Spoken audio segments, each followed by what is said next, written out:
The cub vanished beneath the brown surge of water before the sound of the forest could catch up. For a breathless moment, everything held still. The rain suspended in the air, the trees frozen in their bend, the river pausing as if even it was unsure of what it had just taken. Then the current surged again, louder, angrier, dragging branches and stones and something small and dark that tumbled once, twice, and was gone. The man stood at the edge of the floodplain with mud already climbing his boots, the cold pressing through the soles as if the ground itself were alive. He had not planned to be here. No one ever planned to meet a river like this. It had broken its banks sometime before dawn, swollen by days of relentless rain upstream, turning the narrow valley into a moving sheet of muscle and noise. The air smelled of torn earth and wet bark. Everything familiar had been rearranged. Another shape appeared in the water, lighter this time, struggling. A bear cub impossibly small against the force that carried it.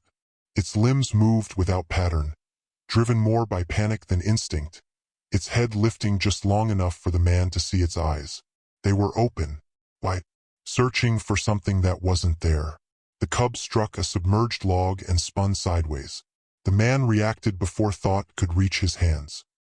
He dropped to one knee, arm plunging into the water, fingers clawing at fur slicked flat by the flood.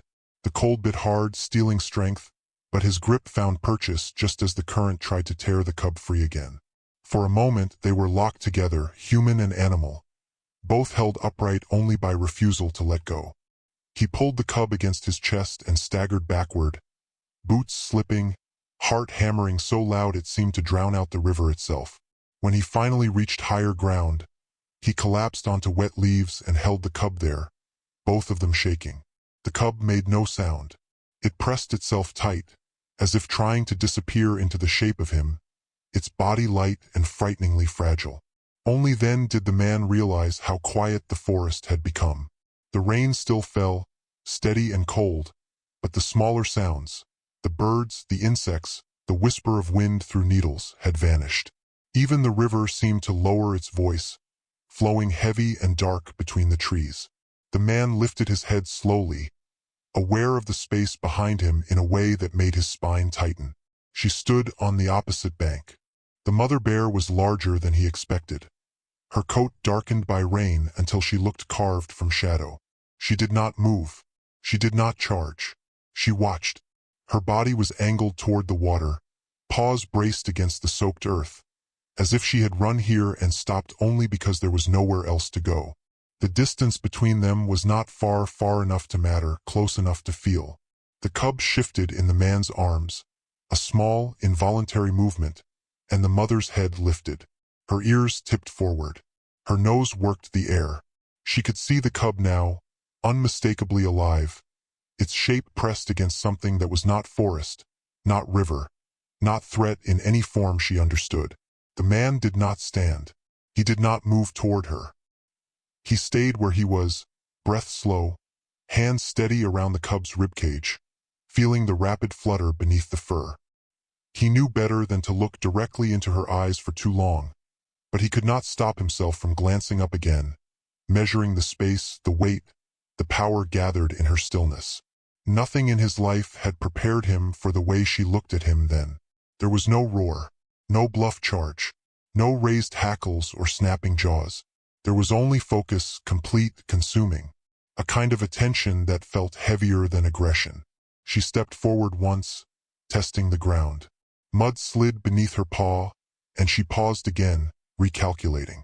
The river moved between them, still fast, still dangerous, still claiming debris with every second. The cub made a thin sound at the back of its throat. Not a cry, something smaller. The man felt it vibrate through his chest, and before he could stop himself, he adjusted his hold, tucking the cub closer, offering warmth without meaning to. The mother bear saw the movement. Her head tilted slightly, an angle so subtle it might have been imagined, but it held there, as if she were reading the shape of his intent through his hands. Minutes passed without shape or measure. The rain traced lines down the man's neck. His arms began to ache, but he did not shift his grip.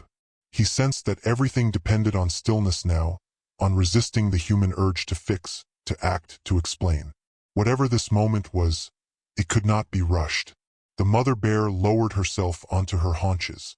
It was not submission. It was not trust. It was something else entirely, an acknowledgement of reality as it stood. The river had taken what was hers. This creature had taken it back. The forest, silent witness, waited to see what would come next. The man's mind searched for instructions that did not exist. He had grown up near woods like these, learned the old rules early. Do not run, do not threaten, do not meet force with force, but none of those rules spoke to this. There was no manual for holding a wild thing while its mother watched from across a flooded world. The cub's breathing slowed, each rise and fall more even than the last. Its eyes closed, not in sleep, but in exhaustion so deep it erased fear for a moment. The man felt a strange ache settle behind his ribs, something like responsibility, something like grief for a boundary that had already been crossed. Across the water, the mother bear rose again. She paced the bank once, then twice, stopping each time to look back at him. Her movements were deliberate now, controlled. She was not panicking. That, more than anything, unsettled him. Panic, he understood. This was something colder, sharper. The river surged louder again, fed by another distant collapse upstream. The man knew it would rise further before it fell. He also knew, with a certainty that arrived without explanation, that the hardest part of this encounter had not yet begun. He shifted his weight slightly, testing the ground beneath him, aware that whatever choice came next would shape everything that followed. The cub stirred, its small claws catching briefly in the fabric of his jacket. He held still. On the far bank, the mother bear took a step toward the water. And then she did something that made the man's breath stop. Not out of fear, but out of sudden, piercing confusion. She turned away, not fully, just enough to walk a short distance downriver, stopping again to look back over her shoulder. Then she did it once more, moving farther, pausing, watching. It was not retreat. It was not abandonment. It was an invitation. The man did not follow right away. He watched the place where the mother bear had stood, the dark impression her weight had left in the soaked earth, already softening under the rain. The cub shifted again, a faint tremor passing through its body, and he felt the warmth beginning to fade as the cold pressed back in. The river kept moving, indifferent, dragging branches past his line of sight like reminders of what it could still take. He rose slowly, careful not to change the shape of his posture too suddenly. Each step felt louder than it should have, boots sinking and pulling free with a sound that seemed to echo in the quiet. He moved parallel to the water, just as she had, keeping distance from the edge, letting the current stay between them. He did not look for her immediately. He trusted that if she wanted to be seen, she would make herself visible. The forest began to speak again in fragments. A drip from the low branches, the soft collapse of wet leaves underfoot. Somewhere far off, a single bird called, then went silent. The cub's breathing steadied against his chest, small and rhythmic, as if its body had accepted the strange pause between danger and safety. When he finally saw her again, she was standing in a break between trees farther down the bank, half hidden by trunks and hanging moss. She did not approach. She did not retreat. She watched him come into view, her head low, shoulders squared, rain tracing dark lines along her muzzle. The distance between them was still deliberate. It was a line neither of them crossed. He stopped. Time stretched thin there, pulled tight between two living things measuring one another without language. The man felt the weight of the cub in a new way now, not just as something fragile, but as something watched.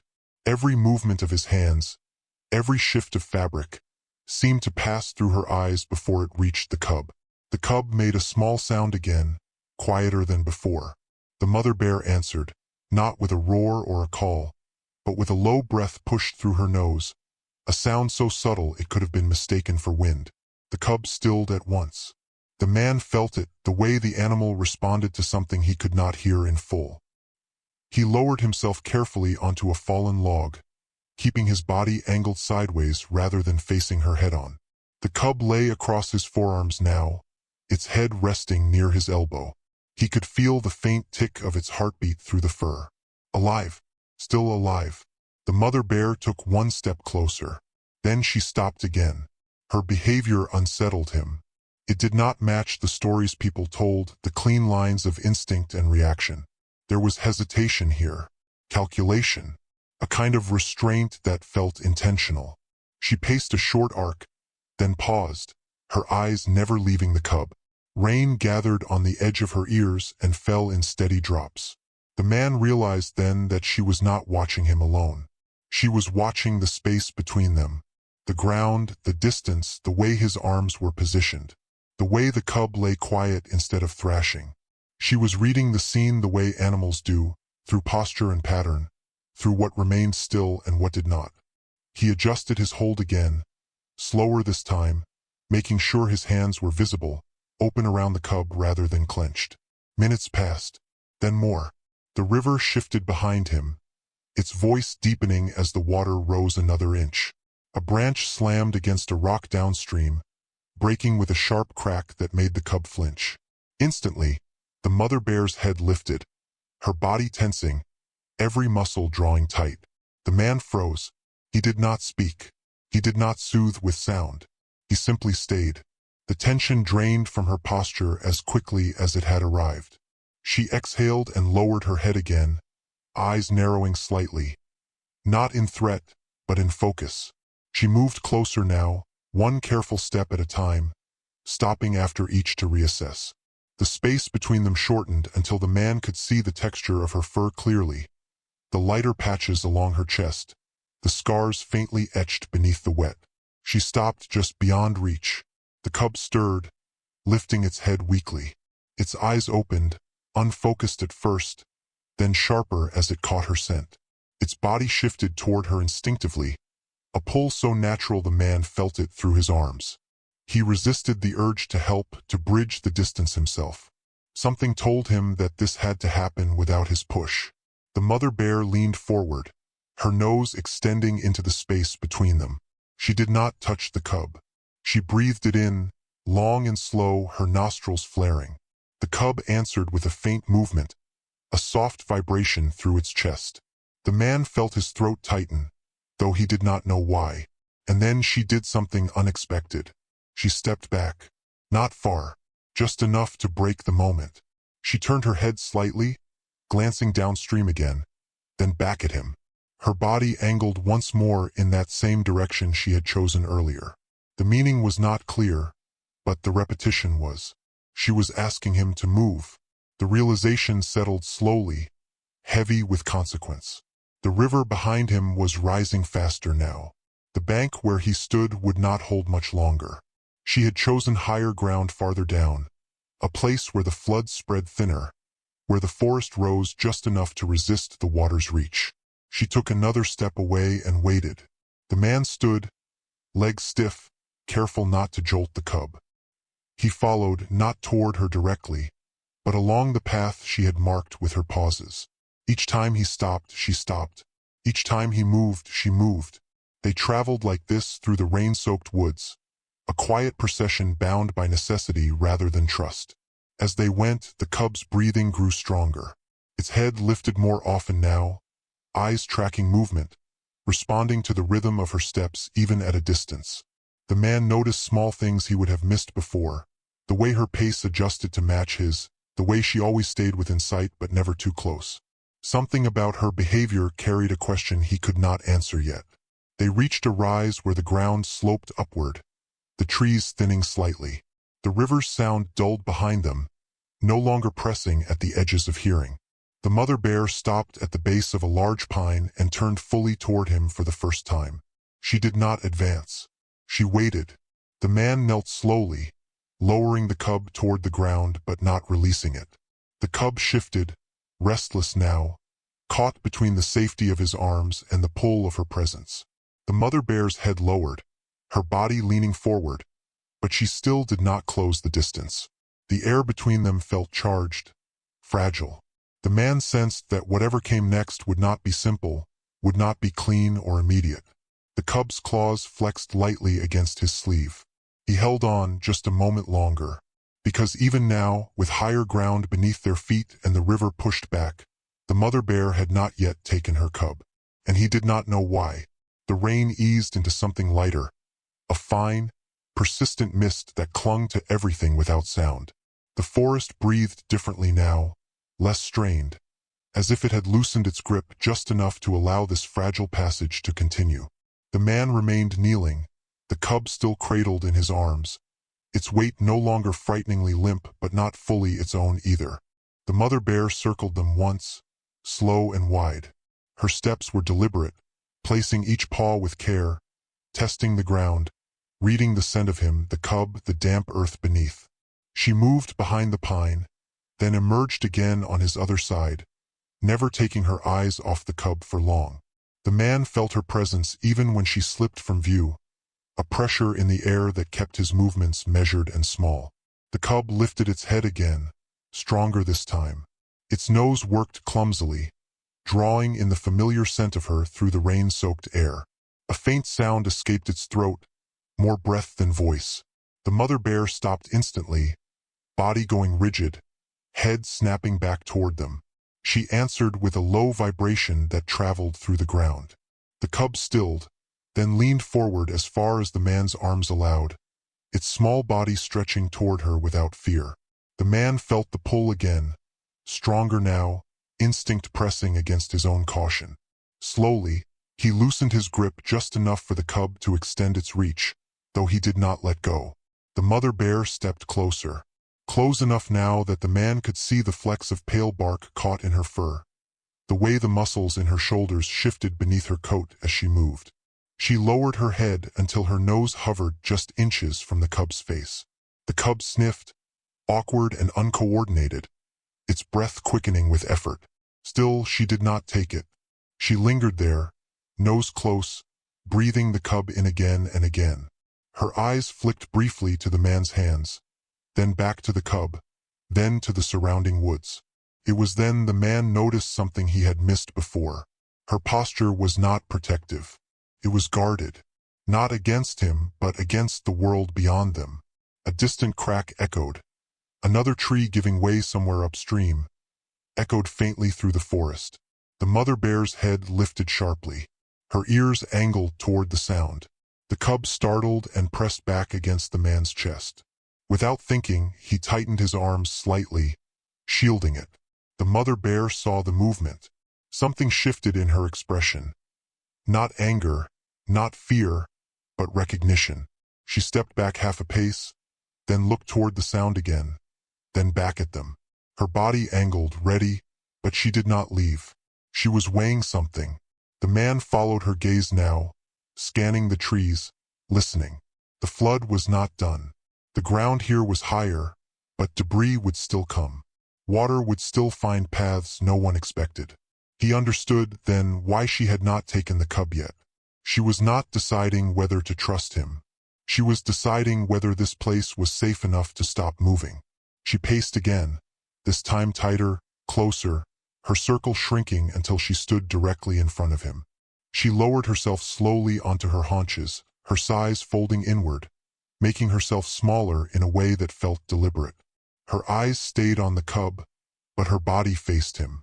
The man felt a strange tension settle into his shoulders, an awareness that he was being assessed in a way that went beyond threat. He adjusted his posture slightly, lowering the cub closer to the ground again, his movements slow enough to be almost ceremonial. The cub wriggled, strength returning in uneven bursts. Its paws found the earth briefly, slipping in the damp needles. The man supported it, letting it feel the ground without losing balance. The cub leaned forward again, closer to her now, drawn by scent and sound. She leaned forward too. Their noses touched. The contact was brief, gentle, more confirmation than reunion. The cub exhaled a soft sound and pressed its forehead lightly against hers. The mother bear closed her eyes for a fraction of a second, her breath deepening, steady. Then she pulled back. Again. The man's confusion sharpened. Everything about this moment felt like the end of something, yet she kept delaying it, stretching it thin. She rose and took several steps away, then stopped beneath a cluster of young firs. She turned back and waited. The cub tried to follow, taking 2 clumsy steps before its legs gave out. It stumbled and sat heavily in the wet needles.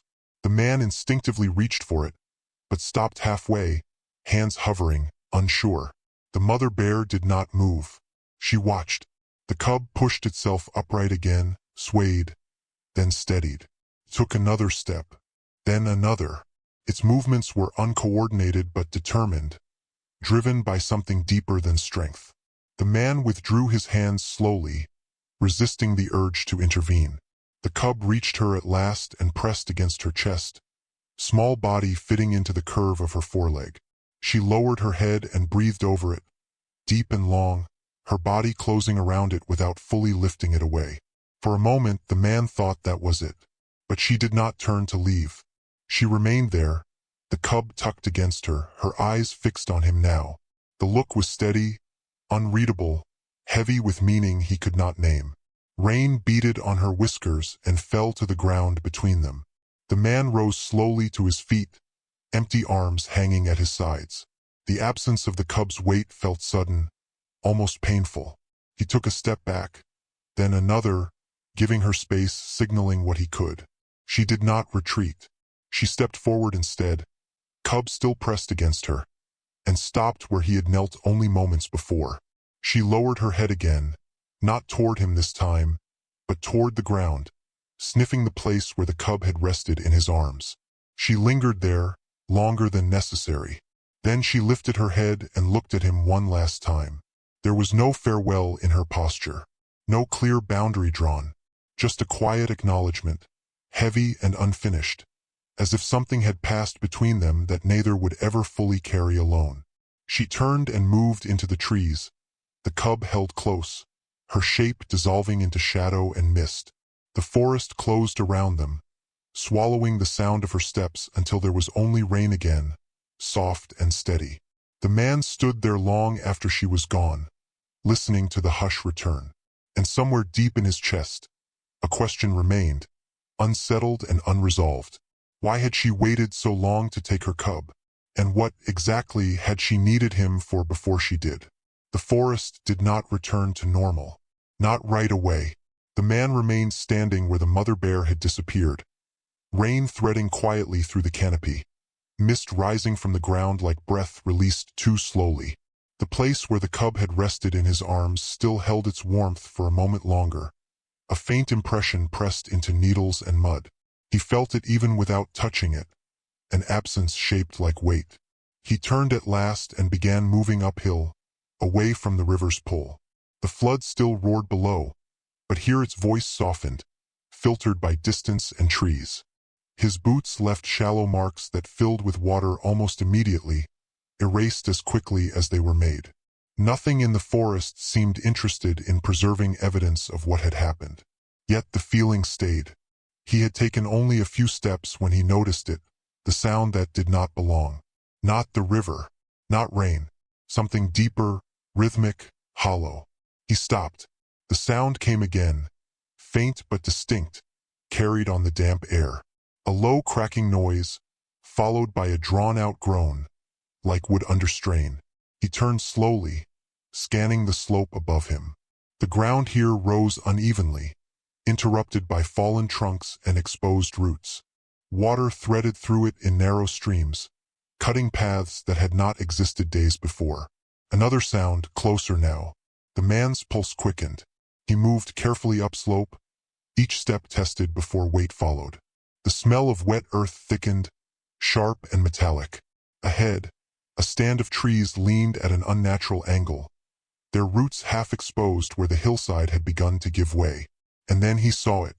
A section of the slope had collapsed inward, not enough to tear the hillside apart, but enough to open a dark seam in the ground. Mud and roots slid slowly toward it, feeding the gap. A young tree teetered at the edge, its trunk bent, fibers audibly tearing as the soil beneath it shifted. The sound he had heard was the land failing. He backed away instinctively, heart pounding, just as another section sloughed loose and slid downward in a heavy, sucking rush. The realization came all at once, sharp and cold. This was why she had waited. The mother bear had not chosen this place to reunite with her cub.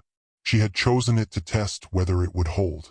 The man stood frozen, watching the slope continue its slow collapse, understanding now how close they had come to danger that did not announce itself until it was already moving.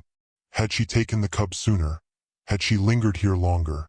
The ground beneath them might have given way entirely. She had sensed it, not through sight or sound alone, but through something quieter. The way the earth answered her weight, the way water moved beneath the surface, the subtle tension carried through roots and soil. She had known this place was not finished changing, and she had used him, not as protection, as time. The truth settled heavily in his chest, equal parts awe and humility. He had not been the rescuer in the way he imagined.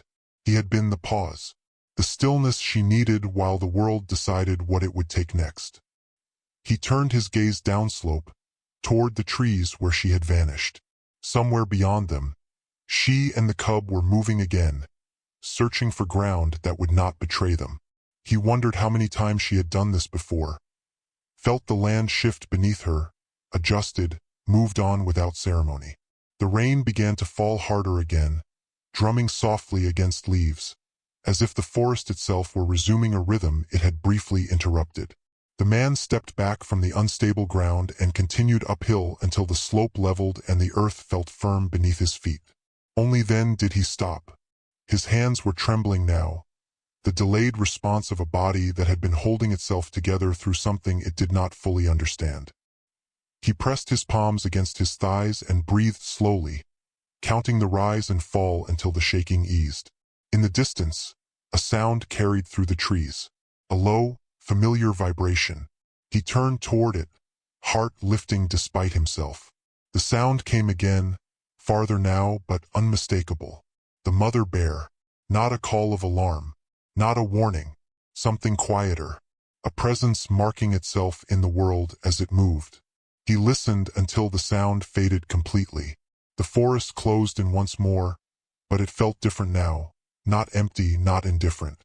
Changed in a way that could not be named or proven.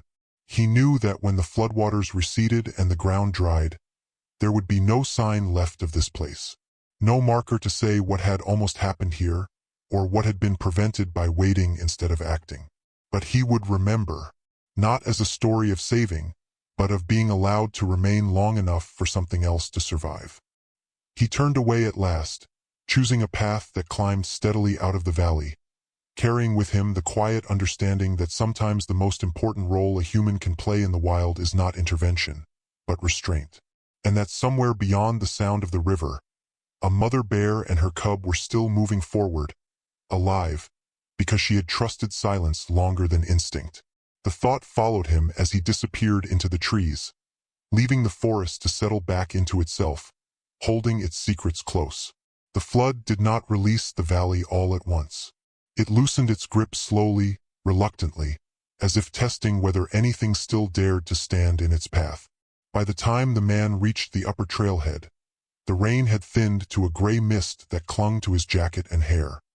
His breath fogged the air in front of him, each exhale steady now, measured, but his mind had not yet caught up with his body. He paused beneath a stand of firs where the ground finally felt solid enough to trust. From here, he could no longer see the river, but he could still hear it. A deep, distant murmur, like something muttering to itself after being denied. The forest around him was altered in subtle ways. Bark stripped clean from trunks, needles plastered flat against the earth, branches wedged into unlikely places. The land looked bruised, but alive. He rested his hands on his knees and bent forward slightly, letting the moment settle. That was when he noticed the tracks. They were faint, already softening under the mist, but unmistakable. Large impressions angled uphill, deliberate and evenly spaced. Smaller ones beside them, uneven, closer together, occasionally smudged where the cub had stumbled and been steadied. They led away from the unstable slope, away from the river, toward higher ground where the forest thickened again. He followed them with his eyes only. He did not step closer. He did not reach for proof. The tracks were not an invitation. They were confirmation enough. The man straightened slowly, aware of how empty his arms felt now, how quiet his chest had become without the cubs breathing against him. He had expected relief. Instead, there was something heavier, an afterweight like the echo left behind when a sound stops suddenly. As he turned to leave, a shift in the forest caught his attention. Not sound. Movement. He froze, instinct sharpening again, though the danger he felt now was not fear. It was anticipation. Between the trees uphill, a dark shape resolved itself from shadow. Then another, smaller one pressed close against it. They did not step fully into the open. They remained partially hidden, framed by trunks and hanging needles, as if the forest itself were holding them back. The mother bear stood there, still and watchful. The cub leaned against her chest, upright now, steadier than before. Its head turned toward him, nose lifting as if scent alone could bridge the distance. The mother bear did not move forward. She did not retreat. She held her ground, her body angled protectively but not defensively. The man did not move either. Time slowed again, not with urgency this time, but with weight. The air between them felt deliberate, charged with meaning that resisted translation. He could see the rise and fall of her chest, the way her weight shifted slightly to keep the cub balanced. The cub's movements were small but purposeful, its body no longer limp, its presence no longer fragile. They were not stranded anymore. The mother bear lowered her head briefly toward the cub, brushing it with her muzzle in a gesture so quiet it nearly vanished into the mist. Then she lifted her gaze back to him. There was no gratitude there, no farewell. There was acknowledgement, a recognition that something necessary had passed between them, and that it had reached its end. She turned away first, guiding the cub uphill with a gentle nudge of her body. The cub followed, stumbling once, then recovering, its steps gaining confidence with each attempt. They moved together into thicker cover, their shapes breaking apart into shadow and bark until there was nothing left to see. The man stood alone again. He waited longer than he needed to, listening for sounds that did not return. The forest had absorbed them completely now. Whatever thin line had existed between his world and theirs had closed without ceremony. When he finally turned and began the long walk out, his steps felt lighter, though he could not say why. The trail wound upward and away, and with each turn, the valley fell further behind him. The river's voice faded to a memory, then to nothing at all. By the time he reached the road hours later, the rain had stopped entirely. The sky hung low and colorless, and the air carried the clean, sharp smell that followed destruction when it chose not to finish its work. He paused once more before stepping onto gravel, looking back toward the forest one last time. Somewhere within it, a mother bear and her cub were still moving, quietly, instinctively, guided by knowledge older than any trail, any road, any human certainty. He carried that thought with him as he left, knowing that what mattered most about this day was not what he had done, but what he had allowed to happen by waiting when the world told him to rush. And that sometimes, survival depends not on strength, but on listening long enough to understand when the land itself is asking for time. The valley settled into itself in the days that followed. Water withdrew inch by inch, leaving behind lines of silt on bark and stone, a quiet record of how high it had climbed before deciding to let go. Sunlight returned cautiously at first, filtering through clouds in thin bands that warmed the ground without erasing what had happened. The forest did not hurry to forget. It rarely does. The man returned once, not to the place where the cub had nearly been lost, and not to the unstable slope that had revealed its weakness too late. He walked only as far as the edge of the higher trail, where the earth felt firm beneath his boots and the trees stood upright again. From there he stopped. He did not cross into the valley. He stood and listened. The river spoke more softly now, its anger spent. Birds moved through the canopy again, cautious but present. Somewhere deeper in the woods, a branch snapped. Not sharply, not in alarm, but with the ordinary weight of a large body passing through undergrowth. The sound traveled, then faded. He did not see them. He did not expect to. What mattered was not reunion or proof, or the kind of ending that ties itself neatly into memory. What mattered was that the forest was alive enough to carry sound again, and that whatever had needed to move on had done so. He stayed for a long time, longer than reason required, until the need to leave felt gentle instead of urgent. When he finally turned away, there was no sense of loss, only a quiet completeness that settled into his chest like something returned to its proper place. In the weeks that followed, the story did not spread the way stories often do. There were no photographs, no retellings sharpened into spectacle. The flood became just another weather event on the local reports. The slope that had failed was marked briefly, then ignored. Life moved on as it always does, smoothing its edges. But sometimes, in the quiet moments, when rain tapped softly against windows, or when the ground felt too saturated beneath his feet, his mind returned to that stillness by the river, to the way the mother bear had waited, to the restraint that had held everything together when instinct alone would have rushed it apart. He understood now that the most shocking thing she had done was not what anyone would have expected. She had not fought. She had not fled. She had waited, reading the land with a patience shaped by survival, allowing a human presence not as a shield, but as a pause. Long enough for danger to pass. Long enough for the earth to reveal itself. Long enough for her cub to be returned to her without trading one threat for another. The lesson lingered, quiet and unresolved. Kindness, he realized, is not always an act. Sometimes it is a refusal to rush, to claim, to turn a moment into something it does not need to be. Sometimes it is the courage to hold still while the world moves, trusting that not everything requires control to be saved. Somewhere beyond roads and memory, a cub was growing heavier, surer on its feet. Somewhere, a mother bear moved through forest that had shifted and healed around her, carrying forward knowledge no flood could wash away. And somewhere within him, a single truth remained, steady and unspoken, that on a day when the river took almost everything, what mattered most was what was given back. Not by force, but by waiting long enough to let life choose its own way home.